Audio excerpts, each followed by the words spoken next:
10 Ways to Handle Ruthless People in the Workplace, a story that might change how you see everything. Workplaces are often portrayed as collaborative environments built on teamwork, mutual respect, and shared goals. However, beneath the surface, many professionals encounter individuals who operate very differently, people who prioritize control, power, and personal gain over collective success. These ruthless individuals rarely act in obvious or dramatic ways. Instead, their behavior is subtle, calculated, and often difficult to confront directly.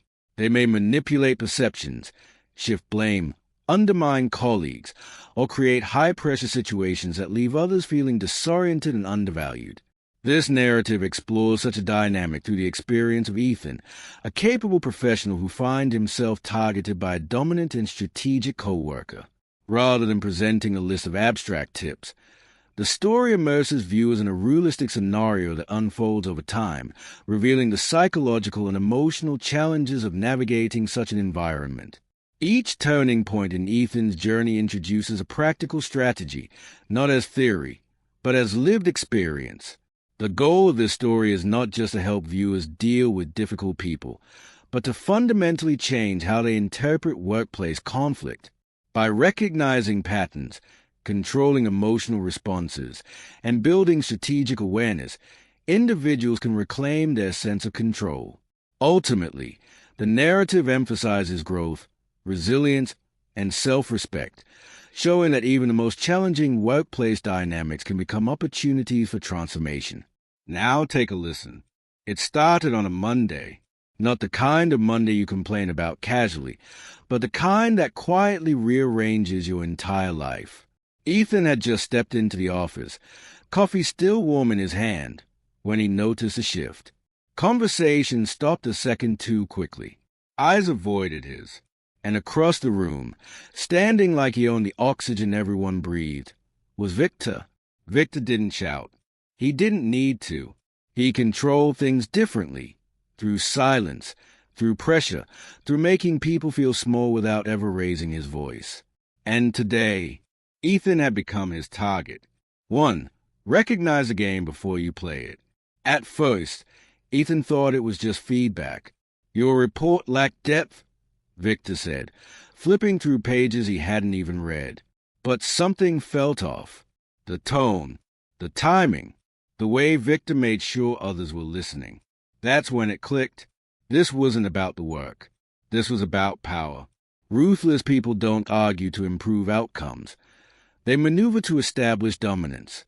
The moment Ethan recognized this, everything changed. Because you can't win a game you don't realize you're playing. 2. Detach emotionally, or be controlled emotionally. That night, Ethan replayed the conversation in his head, over and over. Anger, frustration, self-doubt, and then something hit him. Victor wanted that reaction, because emotional people are predictable, and predictable people are easy to control. The next day, Ethan walked in differently. Same office, same people, same Victor. But this time, no reaction. Victor made another cutting remark. Ethan simply nodded. Got it. I'll review. No defensiveness. No irritation. Just calm. And for the first time, Victor paused. 3. Document everything. Silence needs evidence. A week later, something escalated. Victor claimed Ethan missed a deadline, but Ethan hadn't. Luckily, Ethan had started keeping records, emails, timestamps, notes after meetings. He didn't confront Victor emotionally. He responded with clarity. Just to confirm, here's the timeline we agreed on. No accusations, just facts. And in a workplace, facts are louder than opinions. Victor didn't apologize, but he didn't push further either. 4. Set boundaries without announcing them. Ruthless people test limits constantly.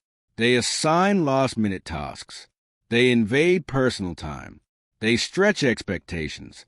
Ethan noticed this pattern early. Instead of arguing, he adjusted his behavior. When Victor sent a 10 p.m. message, Ethan didn't respond until morning. When extra tasks appeared without context, Ethan asked, "Which priority should this replace?" No confrontation, just quiet resistance.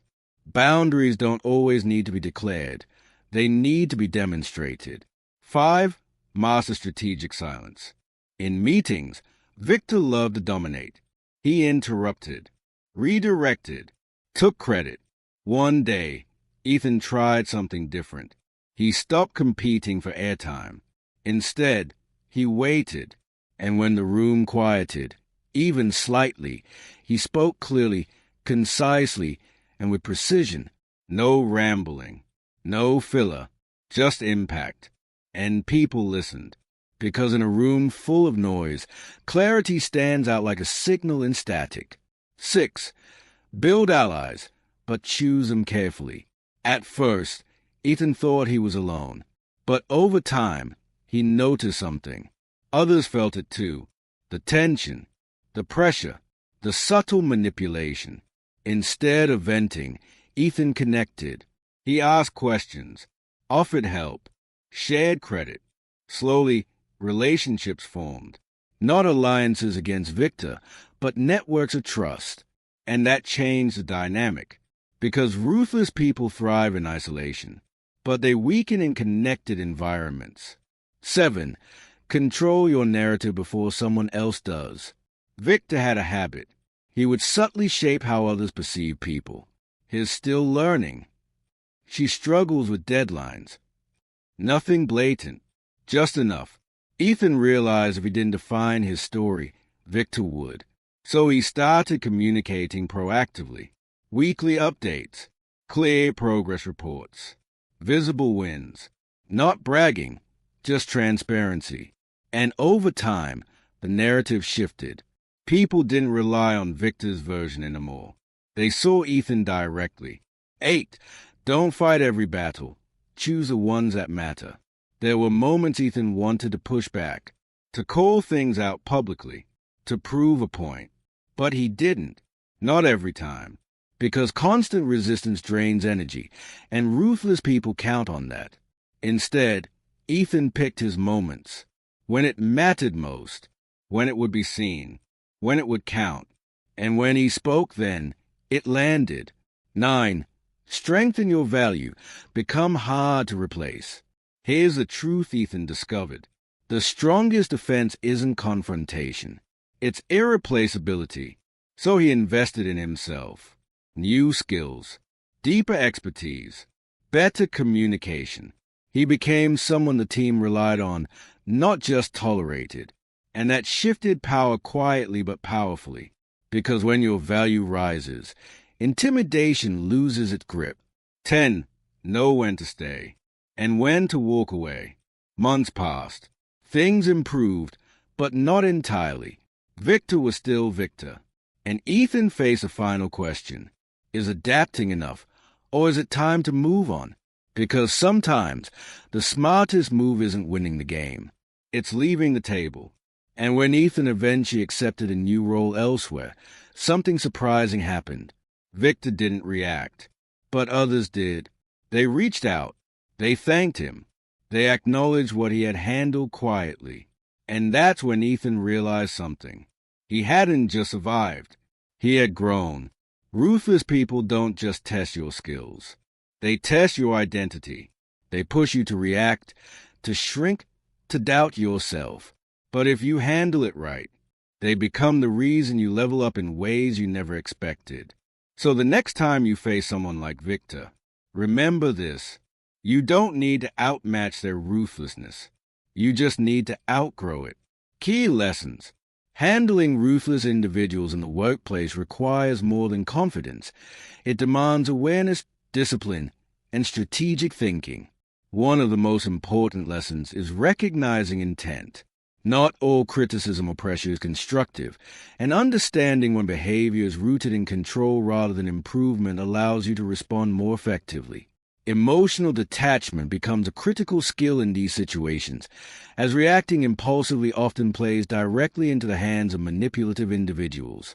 Another key takeaway is the power of documentation and clarity. Keeping records of communication and agreements protects you from false narratives and gives you a foundation of truth that cannot easily be challenged.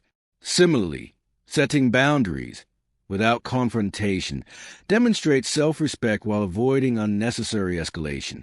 The story also highlights the importance of communication and visibility. By proactively sharing progress and achievements, you ensure that your work speaks for itself, reducing the influence of anyone attempting to misrepresent you. Building genuine relationships within the workplace further strengthens your position, as trust and collaboration counteract isolation tactics often used by difficult individuals. Equally important is the ability to choose your battles wisely. Not every situation requires a response, and conserving your energy for meaningful moments allows you to maintain focus and composure. At the same time, investing in your own growth, skills, knowledge, and reliability creates long-term leverage that no one can easily undermine. Finally, the most powerful lesson is knowing when to walk away. Not every environment is worth enduring, and recognizing when your well-being or growth is limited is a sign of strength, not failure. True success lies not just in surviving difficult situations, but in using them as stepping stones toward better opportunities. For more videos on navigating difficult situations at work, please subscribe to this channel and leave a comment below.